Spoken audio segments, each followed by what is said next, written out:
పెద్దపల్లి జిల్లా కలెక్టర్ కార్యాలయం ముందు ధర్నా నిర్వహించారు పెద్దపల్లి జిల్లా మధ్యాహ్న భోజన కార్మికులు. మధ్యాహ్న భోజన కార్మికుల అపరిష్కృత సమస్యలు పరిష్కరించకుండా నిర్లక్ష్యం వహిస్తున్న ప్రభుత్వం సమస్యలను పరిష్కరించకుంటే సమ్మె తప్పదని సిపిఐ జిల్లా కార్యదర్శి తాండ్ర సదానందం, మధ్యాహ్న భోజన రాష్ట్ర వర్కింగ్ ప్రెసిడెంట్ పూసాల రమేష్ గత 10 సంవత్సరాలుగా మార్కెట్లో కోడిగుడ్ల రేటు సీజనబుల్గా 6 నుండి 7 రూపాయలుగా ఉంటుందని, కానీ ప్రభుత్వం 5 రూపాయలు మాత్రమే చెల్లిస్తుందని, అనేకసార్లు అధికారులకు ప్రభుత్వానికి పాఠశాలలకు సరఫరా చేయాలని విన్నవించుకున్నప్పటికీ పట్టించుకున్న దాఖలాలు లేవని, అలాగే సత్యసాయి ట్రస్ట్ రాగి జావా పౌడర్ని పాఠశాలలకు అందిస్తుందని, వారికి రవాణా ఛార్జ్ కింద దాదాపుగా ₹1.50 ప్రభుత్వం చెల్లిస్తుందని, కానీ ఈ జావా చేయుటకు మధ్యాహ్న భోజన కార్మికులకు ఎలాంటి పారితోషికం, వంట పాత్ర కానీ గ్యాస్ కానీ ఇవ్వకుండా ఉచితంగా చేయమని వేధింపులు చేస్తున్నారని తెలియజేశారు. ₹3,000 గౌరవ వేతనం కార్మికులపై ముప్పెన దాడి, ధనిక రాష్ట్రంలో బంగారు తెలంగాణలో అగ్రగామి దేశంలో ₹3,000 గౌరవ వేతనం చెప్పుకోవడానికి తమకు ఇబ్బందిగా ఉందని, కోడిగుడ్లు ప్రభుత్వం సరఫరా చేసే వరకు ఈ రోజు నుండి కోడిగుడ్లను నిలిపివేస్తున్నట్లు జిల్లా కలెక్టర్ జిల్లా విద్యాశాఖ అధికారికి వినతి పత్రం ఇచ్చిన సందర్భంగా ప్రభుత్వం నిత్యావసర సరుకులు మొత్తం అంగన్వాడీకి లాగా సరఫరా చేసి కనీసం ₹10,000 గౌరవ వేతనం ఇవ్వాలని, సమరశీల పోరాటాలకు సైతం మధ్యాహ్న భోజన కార్మికులు సిద్ధంగా ఉన్నారని ప్రభుత్వాన్ని సందర్భంగా హెచ్చరించారు.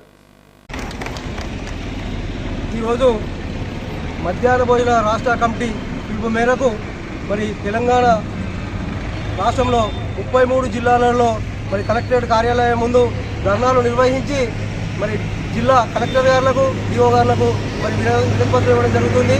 గత 22 సంవత్సరాలుగా మధ్యాహ్న భోజన కార్మికులు మరి అల్పేరుగాని పోరాటం చేసుకుంటూ వినతి పత్రాలు ఇచ్చినప్పటికీ కూడా ప్రభుత్వం స్పందించడం లేదు.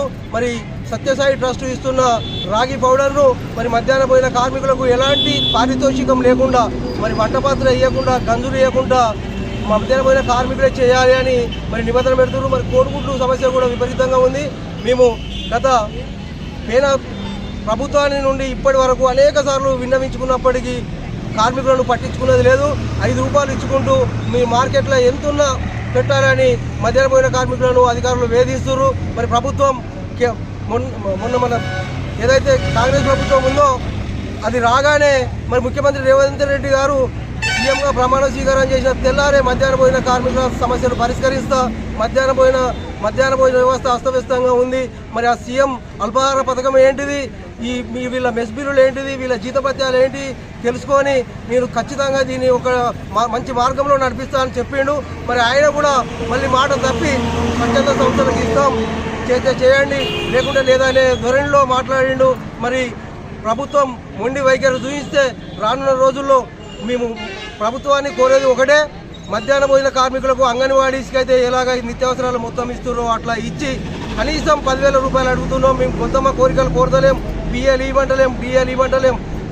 తెలంగాణలో కనీసం రోజుకు ₹300 కూలీ ఉన్నది. ఆ కూలీ ఇచ్చినా మాకు ₹10,000 అవుతుంది. కాబట్టి ప్రభుత్వం గమనించి ఇవ్వాలి, లేకుంటే తెలంగాణ రాష్ట్ర వ్యాప్తంగా క్రియాశీల పోరాటాలకు కూడా మధ్యాహ్న భోజన కార్మికులు 33 జిల్లాల్లో సంఘటితమై మరి ధర్నాలు, రాస్తారోకాలు చేయడానికి కూడా వెనుకాడరని మేము ప్రభుత్వాన్ని హెచ్చరిస్తున్నాం.